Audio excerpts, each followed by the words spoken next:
March is traditionally a big month for game releases, and that is very much the case for the indie scene this month, as we have some real big hitters coming out. First up is The Legend of Kiihmori, a rather unusual title that casts the player in the role as a courier rider who must bond with their horse and tame the open wilds of 13th century Mongolia. Along the way, you will breed and train horses with specialised abilities in order to explore the diverse and fascinating landscape. As well as the taming mechanics, you need to craft and hunt to survive, making use of the archery skill Mongolia horse riders were so well known for. I guess you could say it's been inspired by Death Stranding a little bit. It's a unique game with a setting that I've always found very interesting, and from the footage, it looks like it does a great job of bringing the landscape of the steppe to life. Legend of Kiihmori gallops onto Steam Early Access, March 3rd. Next we have Rhell, Warped Worlds and Troubled Times, a semi-open world puzzle adventure. Playing as a loudmouth, hot-headed mage, you are trying to figure out why everyone has disappeared. Using 40 magical runes that can be combined however you like, you explore the world and use magic to solve the various challenges thrown your way. Need to press 2 buttons at once? Cast a cloning spell. Need a vehicle?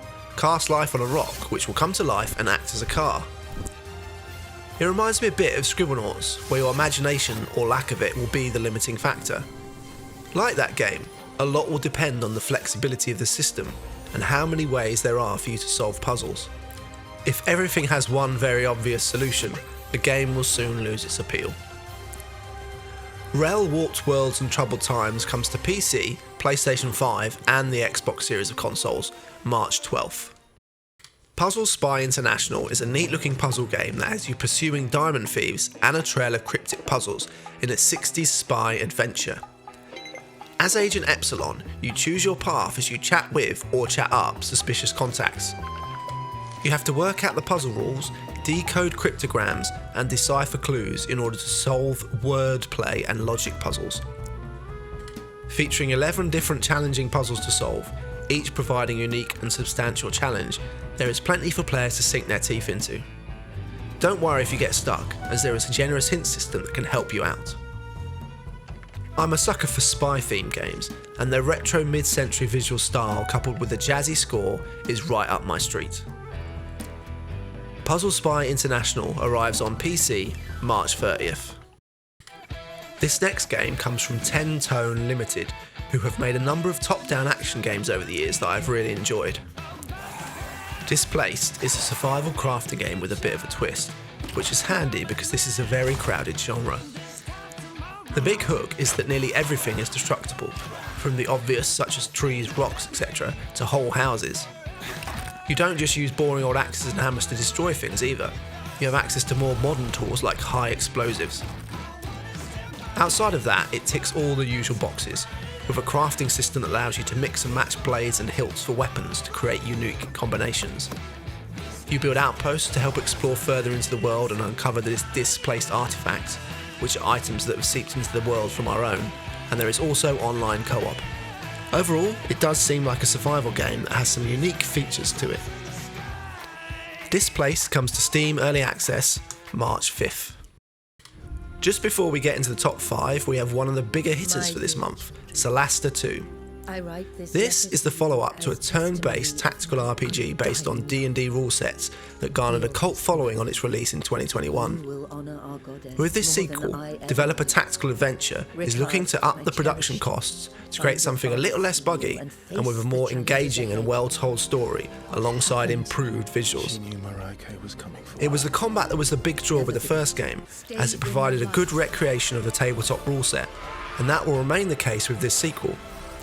There is also the addition of an open world to explore this time, with plenty of choices involved. It's very much a case of bigger and better for this sequel. Solasta II launches into Steam Early Access, March 12th. Heading into the top 5, we have Esoteric Ebb, a CRPG that will no doubt appeal to fans of Disco Elysium, as the developer themselves calls it a disco-like. Inspired by the freedom of tabletop adventures, you unravel a political conspiracy with your goblin sidekick, and it features deep and branching dialogue with a huge amount of choice. Like Disco, your stats will chime in at every moment, guiding and perhaps disrupting you as you make your journey through the world. Encounters are resolved via a roll of a d20, so you better hope luck is on your side. There has been a lot of hype around this project, and from what I understand, the demos they have released have gone down very well. There are not a lot of games that have taken such big inspiration from Disco Elysium, and even less that are any good. Let's see if Esoteric Ebb can pull it off. Esoteric Ebb makes its way to PC March 3rd. Next is narrative-driven RPG sequel Greedfall: The Dying World. Coming from Spiders, a developer who has made some interesting, if a bit flawed RPGs over the years, this sequel is set 3 years before the events of the first game, and sees combat pivot from third person to real time with pause. This is a change that I was a bit disappointed with when I first tried the early access release. It didn't feel great either, but I understand it has gone through multiple iterations since. However, the strong characters and storytelling of the original was still on show, and the general feel of the world was still there. Originally from Tier 4D, you are captured and sent back to the old continent, with the majority of the game taking place there, a land plagued by war and a mysterious disease. The game will have the usual companion mechanics you would expect, with 8 in total, and a ship for you to command and use as your home base. The big unknown with this game is how complete the full release will be. Publishers Nacom has recently filed for insolvency, so if the game needs post-launch support, will Spiders have the funds to do so, or does the state of their publisher mean they have been forced to push it out early? Personally, I hope that there is a complete game here. I really enjoyed the setting and storytelling of the first game, and I'm very much here for more of that. Greedfall 2 launches on PC, PlayStation 5, and the Xbox series of consoles, March 12th. This next one might be a bit controversial in terms of its placing in the list. Slay the Spire is probably the best deck building roguelike out there, and I have loved it ever since I first played the game during its original early access release. You would think then that the sequel to such a game would go right in at number 1.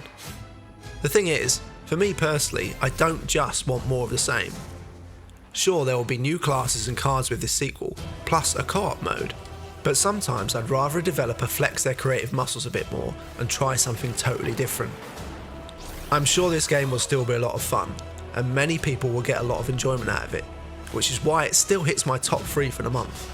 I do wish they would change that card art though, missing the clean look of the original. Slay the Spire II launches into Steam Early Access to reconquer the deck building genre, March 5th. At number 2 is narrative adventure OPUS Prism Peak. You play as a weary photographer stranded in the Dusklands alongside a girl who's lost her memories.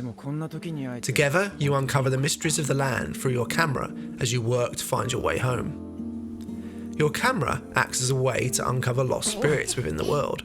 Additionally, spirit bowls hold secrets that you uncover by taking the correct photos. This is a title that asks you to take your time. Everything happens slowly, which might put some off, but I felt it added to the feel of the world during my time with the demo. I also expect a strong story judging by the previous Opus game, and I can't wait to jump in.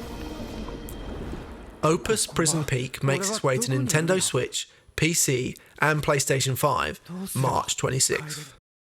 Finally, we have my pick of the month, Planet of Lana II, Children of the Leaf. This is a cinematic puzzle adventure sequel that picks up where the first game left off.